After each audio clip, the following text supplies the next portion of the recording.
ये बात कई साल पहले की है, जब सूरज की धूप कुछ अलग लगती थी, ना चुभती हुई, ना तेज़, बस जैसे मन की हालत का साथ दे रही हो। उस दिन मैं अपने दिल्ली वाले फ्लैट में कंबल में लिपटी चुपचाप बैठी थी। हाथ में चाय की प्याली थी और दिल में एक बेचैनी जो बरसात सी हर कोने में फैली थी। तभी दरवाज़ा बजा। अर्जुन था, मेरा पुराना दोस्त, बिना बताए आ गया था। उसके हाथ में वही पुरानी मेरी पसंदीदा आइसक्रीम थी और चेहरे पर वो मुस्कान जो बरसों से पहचान थी। शुरुआत बेहद हल्की और आसान थी।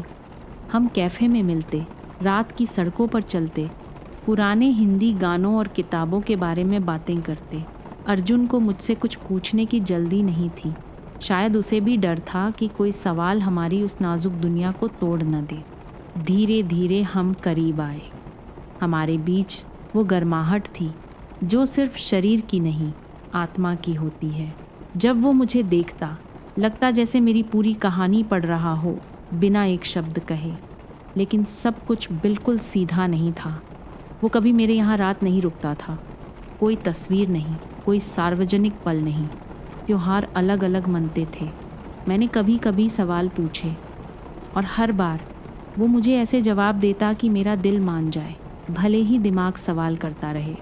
एक दिन मैंने बातों में बताया कि मैं कॉलेज के दोस्तों से मिली थी, जिनमें मेरा एक पुराना बॉयफ्रेंड भी था। अर्जुन अचानक गंभीर हो गया। उसकी आवाज़ भारी थी। मैं तुम्हें किसी और के साथ बांट नहीं सकता। उस पल में उसकी बात मुझे रोमांटिक लगी, जैसे वो सच में मेरी परवाह करता है। अब जब सोचती हूँ, लगता है वो नियंत्रण चाहता था, प्यार नहीं। इसके बाद सब कुछ और गहरा हो गया। हम बच्चों की बात करने लगे। वो कहता, जब हमारा बेटा होगा मैं उसे सितारे दिखाने ले जाऊंगा।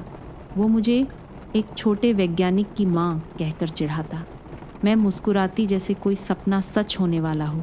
कुछ हफ्तों बाद मैं अपनी ज़िंदगी की सबसे बड़ी यात्रा पर निकल पड़ी। 3 हफ्तों की समुद्री हवा, नारियल के पेड़ और खुला आसमान। मैं रोज़ अर्जुन को तस्वीरें भेजती। मुझे तुम्हारी याद आ रही है, अपना ख्याल रखना, काश तुम यहाँ होते, जैसे मैसेज करते। लगा जैसे दूर होने से हम और करीब आ गए। जब मैं लौटी, हमारी पहली मुलाकात वैसी ही थी, गर्मजोशी से भरी। अपनापन, जैसे कुछ बदला ही नहीं। लेकिन कुछ ही दिनों में अर्जुन बदलने लगा। कॉल्स का जवाब नहीं देना, मैसेज पर कोई प्रतिक्रिया नहीं। मैं चिंतित हो गई। एक दिन मैंने कॉल पर पूछा, सब ठीक है ना? उसकी आवाज़ धीमी थी, लगभग माफ़ी मांगती हुई। मैं पिता बनने वाला हूँ। अर्जुन ने कबूल किया कि वह एक नहीं बल्कि 2 और लड़कियों के साथ रिश्ते में था। उनमें से एक मीरा गर्भवती हो गई थी। उसने कहा कि उसने मीरा को चुना क्योंकि अब यही सही है, यही करना चाहिए। मैं चुप रही, आंसू नहीं आए, सिर्फ इतना कहा, ठीक है, अपना ख्याल रखना, और फ़ोन काट दिया। 6 महीने बाद हम एक बार फिर मिले, एक तटस्थ जगह पर। वह थका हुआ लग रहा था, आँखों के नीचे काले घेरे, गुमसुम सा।